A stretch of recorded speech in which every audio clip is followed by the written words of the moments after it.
Hi guys, it's Vanessa, not coming to you from the garden. I'm in the kitchen today because today we're going to talk about foraging. And no, I'm not foraging in my kitchen, but I am making things with the things that I forage here in Central Texas. Now, I love foraging. It's something I've kind of gotten more into over the last 2 years. So any information I give you about foraging in Texas is going to be kind of surface level based on my own experience and my own understanding of the general region, even though I've lived here my whole life. I will say one thing that I really love about foraging for me personally is it's the one time that I am truly fully engaged in something because all of my senses are involved in paying attention to where am I stepping, what are the seasons changes look like.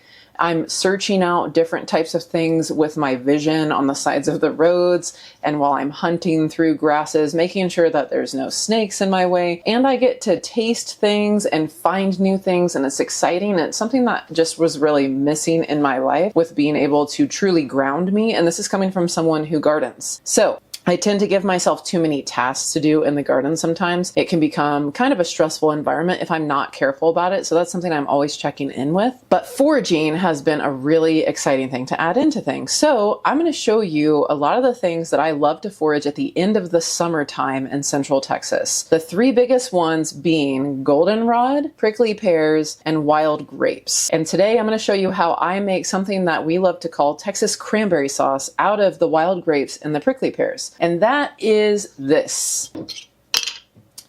As you can see, it's pretty thick.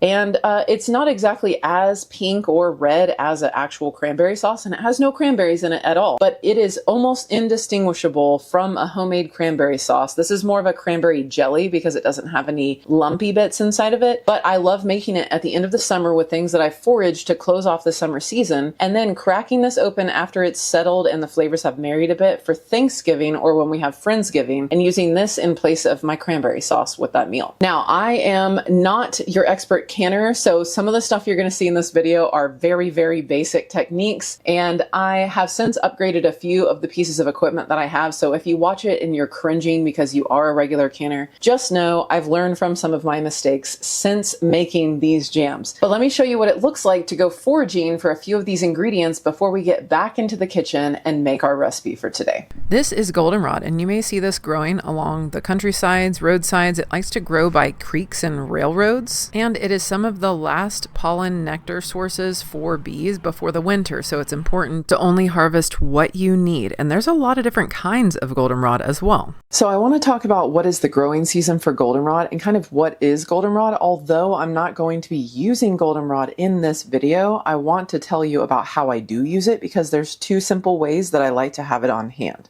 So this is goldenrod, and this goldenrod has actually been picked for like 2 weeks now, and this is what the flowers look like on top, and then it does have leaves on the bottom, and you can use the entirety of this plant. It also makes a great filler in bouquets, but that's if you have a very large field and multiple patches of goldenrod in your area. You really don't want to be harvesting too much of it if there's a lot of bee activity in that area, because that means they need all of that nectar and pollen. But with goldenrod, it is in the same family as ragweed, which is scary, but it's not ragweed, and what it actually helps with is allergies. Now, it has a diuretic effect. It kind of helps cleanse the lymphatic system of the body, helps open things up. So it can be used in a blend of tea that I like to use for allergies. So I usually put things in there like mullein, stinging nettle, rose hips, and goldenrod. Rose hips have some vitamin C, and this is the time of year where you may be able to forage them. Stinging nettle is something that you will find more in the spring, but if you have it dried, it's great to have on hand. And mullein is something that you can forage pretty much year round, but I grow it in my garden just to control any pesticide sprays on it because it is an invasive weed. And in suburbia, sometimes if I'm foraging and something looks like a weed, it's probably already been sprayed with something at some point. So it's really great in tea blends for allergies. It is really strong in flavor and has a really powerful diuretic effect. So just be really mindful of how much you're putting in your tea blend. Just start with a little bit and then increase it as you feel like you tolerate it. And another thing you can do with it if you don't want to drink tea all the time is to tincture it. You can put it in with a little bit of alcohol. I'm not sure if it works well in a glycerin-based tincture, but it probably does. You just do this and put a few drops, and then you can can have some of that effect of helping clear out that lymphatic system, help a little bit with the symptoms of allergies. And I will usually pick the flowers, put them in a jar, pick the leaves, put them in a jar, and just have that. And I'll use that throughout the cold and flu season, really. These are called Texas river grapes or Spanish grapes. They do kind of ripen at different times on the trusses, but if I leave these on here any longer, they're going to shrivel up and turn into raisins. So we're going to go ahead and start picking.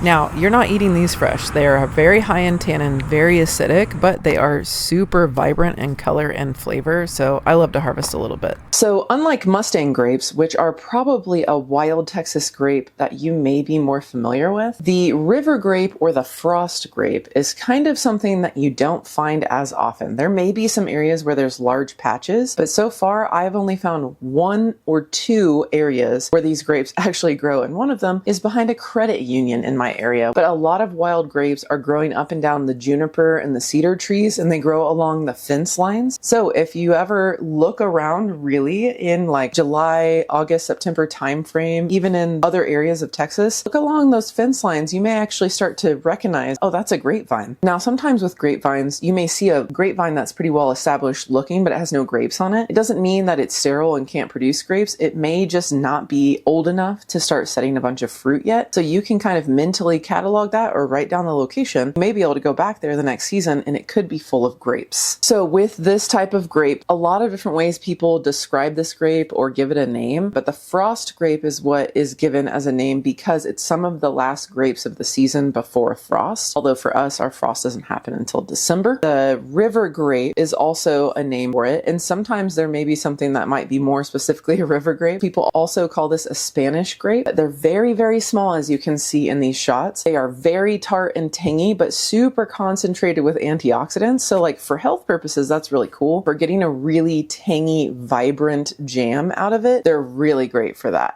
You're going to see me juicing these guys with a masticating juicer, but you can also boil them in water to extract a lot of the flavor and the juice coming out of that. Now, you're not eating these fresh. They are very high in tannin, very acidic, but they are super vibrant in color and flavor, so I love to harvest a little bit. Now, not every cactus in Texas produces prickly pears, but a lot of them do. Ugh. Yeah, those look good, right? Yeah, those look really good. Okay. To know if a prickly pear is ready to be picked and fully ripe, it must easily come off of the cactus pad. I think those ones are pretty ripe, right? Yeah. Prickly pears are some of the coolest things ever to forage, but they are probably some of the most work out of all the things that I have foraged to get them processed. There are different colors and kind of sizes of prickly pears as well. And for me, in my area, I noticed that there are wave after wave of prickly pears once they start to set. You'll notice that they start to look like bulbous mounds that are the same color as the cactus pad at first. And then as they start to ripen, they will either turn yellow or like a deep red, pink, purpley kind of color. Sometimes you'll see the cactus is blooming before it actually turns into the fruit, which is really cool. That usually happens in the spring. So prickly pears setting usually takes all the way from like late spring into late summer before you start to see the fruit actually ripen. So you can really have some time to scout out your areas that you may want to get them. Not all cactuses make prickly pears, but a lot of them in our area do. And it's always important to leave behind some prickly pears on every cactus because there are some wildlife that do eat those. Now, prickly pear is a cactus, so that means it is loaded with water, but also electrolytes. So I also love to take these and juice them. And then I actually strain out the solids and take that juice and freeze it. And then I can use that to either just put in a glass and put water over it and let the ice melt. And I have a really good electrolyte water, or I can add it to smoothies. A prickly pear is actually really high in fiber and a pretty good protein amount for something that's not a meat-based food. They're also very beautiful. And so in this video, you're going to see different ways that you can process the prickly pear. We got a lot of prickly pears, and so we're doing kind of a bulk processing with a propane torch, but you can easily do this on your stovetop to burn off the spines on your prickly pears. So here's some of our spoils. We've got a little bit of goldenrod, a good amount of prickly pears to process, and a good amount of the river grapes. Now, the thing with prickly pears is they are prickly, so you need to burn off the little spines that are on the outside of the cactus practice. If you have a bulk amount of these guys, this is a really easy way to get this done, but you can totally run it around the burner of your stove. You could put them in a basket and put it over some flame. It doesn't take much to burn off the spines, but we also like to give them a good rinse and a wipe down afterwards, just to make sure there's not little bitty spines going into any of our final products. Prickly pears are also full of seeds, so you can cut them in half. You could cook these down in water. You could juice them, puree them in a blender. I'm going to show you a few different ways that you can process these guys, but the goal is just to extract the pulp and a little bit of that juice away from the skin and the seeds. I'm using a masticating juicer, but you can boil these down in some water, which is a great way to extract without needing a bunch of equipment, or you can lightly blend it all up and strain out the pureed mixture. I like to give my river grapes a rinse if I'm not using them for fermentation, so it'll rinse off a little bit of the wild yeast that's on them, but I don't need that right now because we're just making a jam or jelly from them. And then the most tedious part is actually just separating them off the stems. You would want to do this if you were going to juice them like this in a masticating juicer, or if you were going to cook them down in water to extract some juice like you normally would. Now, these are also very seedy, but they are the smallest grapes that you will find wild in my area of Texas, so it's a lot of work, but it's worth it because it adds such a vibrant tang to this Texas cranberry sauce. You can see the color's not very nice, but we get a really good color from the prickly pear juice. Even if you juice the normal way that you would with prickly pears, you can still end up with a lot of pulp and skins left over. So we actually simmered that to make a simple syrup with, so that we have jams and simple syrup from the prickly pears and we're not wasting anything. Now on to making the jam. It's jam, so it's going to have sugar in it. It's going to have a good amount of sugar in it. So these are the ratios we're going for. We ended up just kind of using the pectin I had on hand, which was about 2 boxes of no sugar pectin and a little bit of a regular sugar pectin. It just means I don't have to use as much sugar and it sets a little more firm in my opinion. We bring this mixture to a rolling boil and then start to skim off any of the ugly kind of foamy scum at the top. And I did make a second batch of this. We did kind of like a cinnamon spiced prickly pear jam. That turned out really well as well. So it wasn't as tangy, but I sterilized my jars. I have my lids warm to get ready to fill them, but I'm not boiling the lids. And then I'm kind of doing a second sterilization heat up of the jars by putting water in them and then just boiling them in the microwave essentially.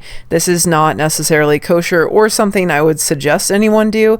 It's just what we did at the time. You can see that we've got a good amount of the water content of this jam reduced down, which pretty much means that we're ready to go ahead and put it in the jars. So I went ahead and filled a bunch of these smaller mason jars because we gift out a lot of this stuff. And I got to clean the top of the rim of these jars with some white vinegar just to make sure there's a solid seal between that lid and the actual jar. And the next piece will be us doing a water bath on these. A water bath for the amount of time that is necessary for this size of jar, which I believe is about 10 minutes at a good rolling boil. Now, at the time that I made these, I did not even have a water bath rack, so they're just going on top of a towel.